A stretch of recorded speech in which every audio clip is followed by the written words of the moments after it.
اچھا جی، اس سے پہلے ویڈیو میں 4 اشعار کی تشریح ہو چکی. 5واں شعر یہاں پر غالب کا ہے. کوئی ویرانی سی ویرانی ہے،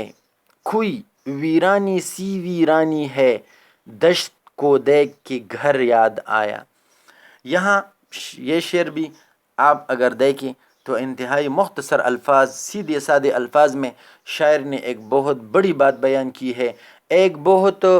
بڑا منظر دکھایا ہے ہمیں. شاعر کہتے ہیں کہ کوئی ویرانی سی ویرانی ہے، کہ ایسا ہوا کہ جب میں صحرا میں آیا، جب میں ایک ویران جگہ میں، ایک بیابان میدان میں نکل آیا اور اس ویرانے کو میں نے دیکھا تو مجھے اپنا گھر یاد آیا. دشت کو دیکھ کر، یعنی اس صحرا کی ویرانی کو دیکھ کر، اس دشت کی بیابانی کو دیکھ کر، وہاں کی غیر آباد اور جگہ دیکھ کر مجھے اپنا گھر یاد آیا. کیونکہ میرا گھر بھی تو آج کل صحرا کی طرح ہے. تو اصل میں اس شعر میں شاعر نے 2 مطالب بیان کیے ہیں. 2 مطلب ہم لے سکتے ہیں. ایک یہ کہ شاعر کو اپنا گھر یاد آیا کہ جب دلی کی تباہی سے پہلے غالب کے بہت سارے دوست احباب تھے اور بہت اچھے دوست تھے، جن کا تذکرہ ان کے خطوط میں بھی ملتا ہے. تو اور چونکہ ان کے دوست بھی بہت زیادہ تھے تو یہ دوست ان کے گھر میں آتے جاتے تھے اور ان کی وجہ سے گھر میں ایک رونق اور ہلچل سی اور ایک چہل پہل مچی ہوئی تھی.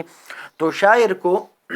وہ اپنے دوستوں کی وہ چہل پہل یاد آ گئی کہ افسوس ایک زمانہ تھا کہ جب میرے دوست میرے گھر میں آتے جاتے رہتے تھے تو ان کی وجہ سے میرے گھر میں ایک رونق سی لگی رہتی تھی، ایک میلہ سا لگا رہتا تھا. لیکن افسوس آج میرے گھر میں کوئی آنے جانے والا نہیں ہے، تو میرا گھر ایسا ہی ہے جیسے ایک صحرا، جیسے ایک دشت اور بیابان. اگر ہم محبوب کو لے لیں تو شاعر کا مراد یہ ہو سکتا ہے کہ شاعر کہتے ہیں کہ ایک زمانہ تھا کہ جب میرا محبوب میرے گھر میں آتا تھا، اور جب وہ آتا تھا تو وہ اپنے ساتھ ڈھیر ساری رونق اور ڈھیر ساری خوشیاں وہ لاتا تھا. تو لہٰذا میرے گھر میں ایک چمک اور ایک رونق سی لگی رہتی تھی، ایک خوبصورتی آتی تھی. تو چونکہ اب میرا محبوب میرے گھر نہیں آتا، لہٰذا میرا گھر بالکل ویراں ہے. اور کیونکہ مکان کی خوبصورتی مکین پر ہوتی ہے، تو چونکہ میرے گھر میں کوئی آتا جاتا نہیں یا میرا محبوب نہیں آتا، تو لہٰذا میرا گھر بھی ایک ویرانہ ہے اور میرا گھر بھی بالکل اس صحرا کی طرح غیر آباد ہے اور رونق سے خالی ہے جس طرح یہ صحرا ہے. اور مقطع میں شاعر نے بڑا زبردست انداز اپنایا ہے، بڑا زبردست ایک واسطہ اپنے مجنون کے ساتھ ٹھہرایا ہے. شاعر کہتے ہیں میں نے مجنون پہ لڑکپن میں اسد، میں نے مجنون پہ لڑکپن میں اسد، سنگ اٹھایا تھا کہ سر یاد آیا. مقطع ہے، مقطع یہ آخری شعر کو کہتے ہیں غزل یا نظم کے. اور شاعر نے یہاں پر یہ ایک بات کی وضاحت کرتا جاؤں، یہاں پر اسد استعمال کیا ہے تو یہ آپ ذہن نشین کر لیں کہ غالب کے زمانے میں ابتدائی جو زمانہ تھا تو غالب اسد اللہ خان اسد، یعنی اسد ان کا نام بھی تھا اور اسد اپنا تخلص بھی وہ استعمال کرتے تھے. پھر کچھ عرصہ بعد ایک دوسرے حضرت تھے کہ جن کے بارے میں مشہور ہو گیا کہ وہ بھی اسد اپنا تخلص کرتے ہیں. تو لہٰذا اسد اللہ خان غالب نے تھوڑی سی انفرادیت اور پہچان کی وجہ سے اپنا تخلص جو ہے وہ اسد چھوڑ کر غالب ٹھہرایا. یہی وجہ ہے کہ جب ہم پہلے زمانے کی شاعری ان کی پڑھتے ہیں تو ہمیں اسد وہاں پر جگہ جگہ اسد تخلص استعمال کرتا ہوا نظر آ رہے ہیں، اور جو بعد میں جو شاعری ہے تو اس میں غالب نے اپنا تخلص غالب استعمال کیا ہے. یہاں بھی اسد ہے. شاعر کہتے ہیں کہ میں نے مجنون پہ، مجنون یہ مشہور کردار ہے محبت کی دنیا کا بے تاج بادشاہ، جو ہم کہتے ہیں لیلا مجنون. تو یہ ایک یہ ایک عشقیہ کہانی ہے، عشقیہ رول ہے مجنون، جس کے بارے میں آتا ہے کہ ان کا اپنا نام قیس بن عامر تھا۔ قیس یہاں پر آپ دیکھ بھی سکتے ہیں، قیس بن عامر۔ تو یہ قیس بن عامر تھا جو محبت میں مجنون ہو گیا، جو محبت میں دیوانہ ہو گیا تھا، تو پھر ان کا جو نام تھا وہ مجنون پڑ گیا، لیکن اپنا نام ہے قیس بن عامر۔ تو شاعر اس مجنون سے، اس قیس بن عامر سے ایک رابطہ اور واسطہ بتا رہے ہیں۔ کہتے ہیں کہ میں نے مجنون پہ لڑکپن میں اسد، یعنی میں نے دیکھا جب میں ابھی لڑکا تھا، لڑکپن میں یعنی ابھی لڑکا تھا، 10-12 سال کا تھا، کہ میں نے دیکھا کہ مجنون آگے جا رہا ہے، بھاگ رہا ہے، اور بچے ان کو پتھر مار رہے ہیں کیونکہ وہ لیلا کی محبت میں دیوانہ ہو چکا تھا، تو لوگ ان کو پتھر مارتے تھے اور گاؤں سے باہر بھگاتے تھے جنگلوں کی طرف۔ تو شاعر کہتے ہیں کہ میں بھی چونکہ اس وقت لڑکا تھا اور ناسمجھ تھا، تو میں نے بھی پتھر اٹھایا، سنگ کی کہتے ہیں پتھر کو، جس طرح یہ لفظ بنتا ہے نا سنگ دل، پتھر دل والا، تو سنگ یعنی میں نے بھی ایک پتھر اٹھایا کہ میں اس مجنون کو ماروں، جس طرح دوسرے بچے یا دوسرے لوگ ان کو مار رہے ہیں، کہ اچانک دفعتاً مجھے اپنا سر یاد آیا، اچانک مجھے بھی یاد آیا کہ وہی غالب کمبخت، تو بھی تو عشق کی دریا میں، عشق کے میدان میں قدم رکھ چکا ہے، آج نہیں تو کل نہیں پرسوں، پرسوں نہیں ترسوں، یہی حال آپ کا بھی ہونے والا ہے۔ تو اگر کل کو کوئی آپ کو بھی مارے گا تو آپ پر کیا گزرے گا، آپ کی کیا حالت ہوگی، تو پھر آپ کو درد ہوگا۔ لہٰذا میں نے چونکہ مجھے اپنا سر یاد آ گیا، تو میں نے مجنون کو پتھر مارنے کا ارادہ ترک کر دیا۔ تو شاعر نے بڑے پیارے انداز میں، بڑی ہی دل نشین اور ایک زبردست انداز میں یہاں پر ہمیں یہ باور کرایا ہے، ہمیں یہ بتایا ہے کہ میں بھی ابتدائی زمانے سے عاشق ہوں، اور میں بھی جس طرح مجنون نے عشق کی دنیا میں نام کمایا تھا، اسی طرح میں نے بھی عشق کی دنیا میں نام کمانا تھا اور یا نام کمانا ہے۔ اچھا جی، دوسری غزل یہاں سے ہے۔ دوسری غزل اگر ہم یہ دیکھیں تو غالب کی دوسری غزل کی جو بہر ہے وہ تھوڑی سی طویل ہے، لیکن اس میں روانی جو ہے وہ بلا کی ہے، بلا کی روانی انہوں نے اس میں پیدا کی ہے۔ شاعر کہتے ہیں کہ یہ نہ تھی ہماری قسمت کہ وصال یار ہوتا، اور یہاں ایک بات کی وضاحت اور بھی کرتا جاؤں، وہ یہ کہ غالب کے بہت سارے اشعار ایسے ہیں جو اتنے زبردست ہے، جو مضمون کے اعتبار سے اتنے پختہ ہے، جو مشاہدات کے اعتبار سے اتنے مجرب ہے کہ وہ تقریباً ضرب المثل کی حد تک مشہور ہو چکے ہیں۔ غالب کے ایک دو نہیں بے شمار اشعار اس طرح ہے جو ضرب المثل کی حد تک مشہور ہو چکے ہیں۔ ان اشعار میں تقریباً یہاں بھی ہم یہ پہلا شعر اور یہ تیسرا شعر اور اسی طرح یہ چوتھا اور پانچواں شعر جو ہے، مقطع جو ہے، یہ دیکھ سکتے ہیں کہ یہ ضرب المثل کی حد تک مشہور اشعار ہیں، یعنی اس میں جو بیان ہوا ہے، اس میں جو شاعر نے جو الفاظ استعمال کیے ہیں، جو مطلب اور جو مقصد بیان کیا ہے، وہ ہم کسی بھی جگہ پر استعمال کر سکتے ہیں۔ اور جس طرح ہم ضرب المثل، چھوٹی بات بڑی بات کو چھوٹے الفاظ میں، مختصر الفاظ میں بیان کرنے کے لیے استعمال کرتے ہیں، تو بالکل اسی طرح ان کے یہ اشعار بھی وہی کام دے سکتے ہیں۔ شاعر یہاں پر کہتے ہیں، آپ ملاحظہ فرمائیں، مطلع میں شاعر کہتے ہیں یہ نہ تھی ہماری قسمت کہ وصال یار ہوتا، وصال یار یعنی یار سے ملاقات، محبوب سے ملاقات۔ شاعر کہتے ہیں کہ میری قسمت میں اللہ نے یہ بات نہیں لکھ رکھی تھی کہ مجھے اپنا محبوب مل جائے یا محبوب سے میری ملاقات ممکن ہو جائے۔ تو شاعر کہتے ہیں کہ اللہ تعالیٰ نے میری قسمت میں، میری مقدر میں یہ بات سرے سے لکھی ہی نہیں تھی کہ میں اپنے محبوب سے ملوں یا ان سے میری جو ملن ہے وہ ان سے ممکن ہو۔ تو اگر اور جیتے رہتے یہی انتظار ہوتا، اگر مجھے ایک اور زندگی بھی مل جاتی، اگر مجھے کچھ عرصہ اور بھی زندگی میں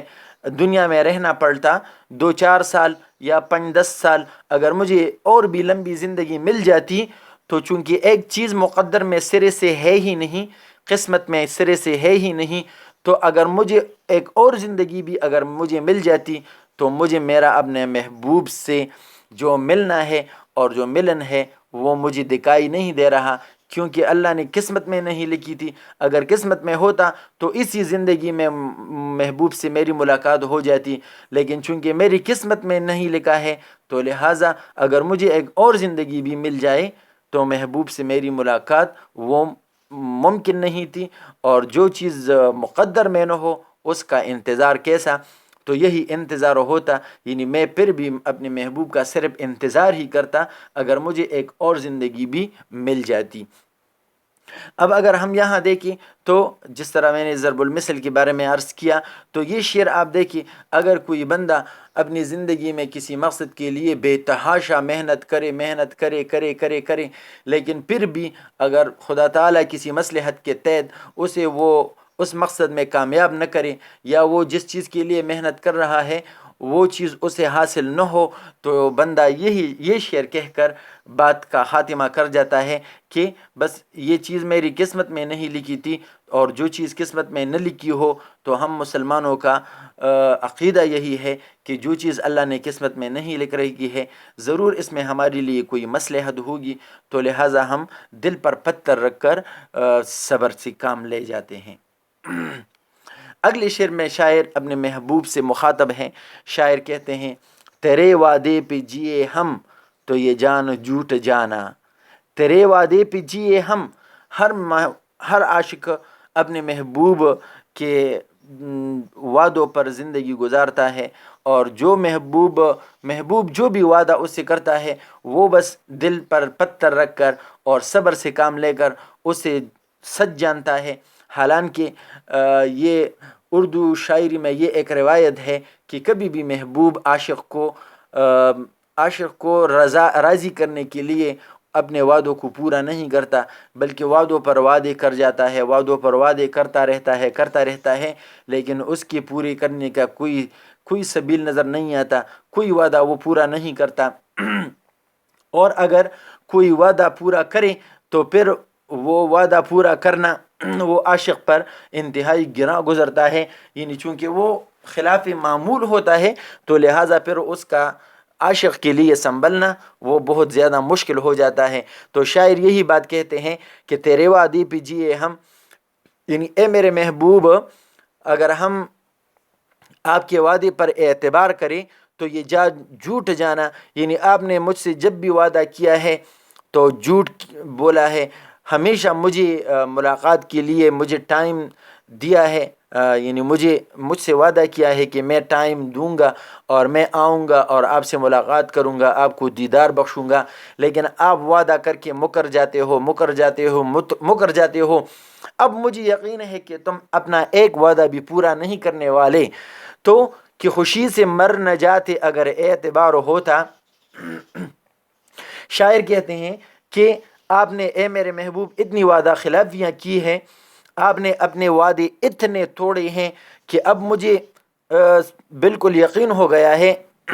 کہ آپ اپنا ایک وعدہ بھی پورا کرنے والے نہیں ہو، تو اس وجہ سے میں آپ کی کسی وعدے کا اعتبار نہیں کرتا، اور اگر مجھے یہ اعتبار آ جائے کہ آپ اپنا کوئی وعدہ پورا کرنے والے ہو، آپ مجھے دیدار بخشنے والے ہو، آپ مجھے ملاقات کا شرف بخشنے والے ہو، تو شاید خوشی سے میں مر جاؤں گا۔ یعنی اگر مجھے یہ یقین آ جائے کہ تم آج اپنا وعدہ پورا کرنے والے ہو تو وہ دن میرے لیے شادی مرگ کی سی کیفیت میرے اوپر نازل ہوگی، یعنی میں اتنا خوش ہو جاؤں گا کہ شاید خوشی سے میری جان ہی چلی جائے۔ اور اگلا شعر یہ بھی ایک ضرب المثل کی حد تک مشہور شعر ہے، اور ضرب المثل کی حد تک یہاں پر شاعر نے وہ مضمون باندھا ہے۔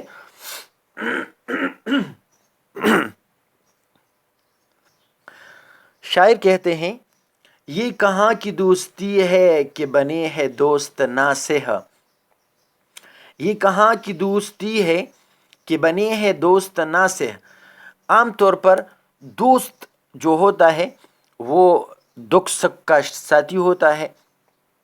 دوست وہ ہوتا ہے جو مشکل گھڑی میں آپ کو ہاتھ دے دے، آپ کی مدد کرے، آپ کو مشکل سے نکالے، آپ کو مصیبت سے نکالے، یہی اصل دوست ہوتا ہے۔ تو شاعر کہتے ہیں کہ یہ کہاں کی دوستی ہے کہ بنے ہے دوست ناصح، لیکن شاعر کہتے ہیں میری بدقسمتی کیا ہے، دوست تو وہ ہوتا ہے جو مشکل کی گھڑی میں آپ کو ہاتھ دے کر آپ کو مشکل سے نکالے، لیکن میری جو دوست ہیں، جب میں اپنے دوستوں کے سامنے عشق اور محبت کی پریشانیوں کا ذکر کرتا ہوں تو وہ میرے سامنے ناصح بن جاتے ہیں، میرے سامنے واعظ بن جاتے ہیں۔ جس طرح میرا باپ اور میرا جو بھائی ہوتا ہے اور جو باپ دادا ہوتا ہے وہ میرے سامنے نصیحت کرتا ہے کہ بیٹا اس طرح نہ کرو، اس طرح نہ کرو، تو یہ میرے دوست بھی یہ میرے سامنے ناصح بن جاتے ہیں اور مجھے عشق کرنے سے روکتے ہیں۔ ہونا تو یہ چاہیے کہ دوست ہونے کے ناطے یہ اپنی دوستی نبھائے اور میرے دل کو تھوڑی سی تسلی دے دے، میرے ساتھ تسلی کے دو بول شیئر کرے، میرے دل کو تھوڑی سی تسلی دے دے